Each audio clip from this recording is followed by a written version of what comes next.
வீட்டை சுற்றியும் ஒரு 10 வகை மரம் இருக்கணும். வீட்டுக்கு முன்னாடி வேப்ப மரம் இருக்கணும், பக்கத்தில் ஒரு முருங்கை மரம் இருக்கணும், ஒரு பப்பாளி மரம் இருக்கணும். அப்புறம் அந்த வேலி ஓரத்தில் சூபாபுல் மரம் இருக்கணும். அது வெட்டி ஆட்டுக்கு தீனியாக போட்டுக்கிறதுன்னு. ஆட்டு சாணியை எல்லாம் செடி வளர்க்குறதுக்கு பயன்படுத்திக்கணும். குளிக்கிற தண்ணி போகிற இடத்துல வாழை மரம் இருக்கணும்.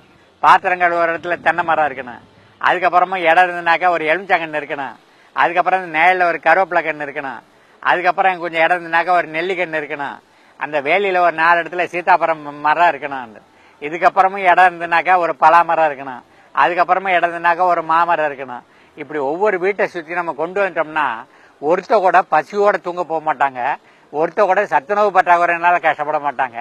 கூரை தண்ணியையே நம்ம பயன்படுத்திட்டு அந்த வீட்டுக்கு வேணுங்கிற குறைஞ்சபட்ச காய்கறிகளை தானியம் தவிர மற்ற எல்லாத்தையும் நம்ம உற்பத்தி பண்ணிடலாம். பாலை உற்பத்தி பண்ணலாம், இறைச்சியை உற்பத்தி பண்ணலாம், கோழி உண்டு பண்ணலாம், முட்டை உண்டு பண்ணலாம்.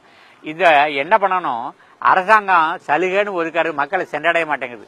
அதனால ஒவ்வொரு ஊர்லையும் ஒரு தகவல் மையம் இருக்கணும். இந்த தகவல் மையத்தில் அரசு அதிகாரிகள் அங்கே போய் உங்களுக்கு என்னென்னலாம் உண்டுங்கிறத சொல்லணும். ஒரு குளத்தை சுற்றி கரை கட்டிட்டு அதை யாரும் காலை வச்சு இறங்க அதை எப்படி பார்த்துக்கணும். அப்போ குடித நீர் பஞ்சத்தை ஒழிச்சிடலாம். அந்த கரைகளில், ஏரி கரைகளில் மரங்களை நட்டணும். அதில் ஆடு மாடுகளுக்கு தீவனங்கள் வந்துடும். அதில் குதிரை சவாரி பண்ணலாம், குளத்தில் மீன் வளர்க்கலாம், அந்த குளத்தில் படகு விடலாம். பட்டணத்திற்கு பொழுதுபோக்குறதுக்கு கிராமத்துக்கு வருவான். அப்படி கிராமங்களை உருவாக்குறது தான் இப்போ மனசில் இருக்கிறவங்களுடைய காட்சி. இதை தான் நண்பர்கள்ட்ட சொல்லியிருக்கிறேன். எல்லா நண்பர்கள்ட்டையும் ஒப்புதலும் வந்துடுச்சு.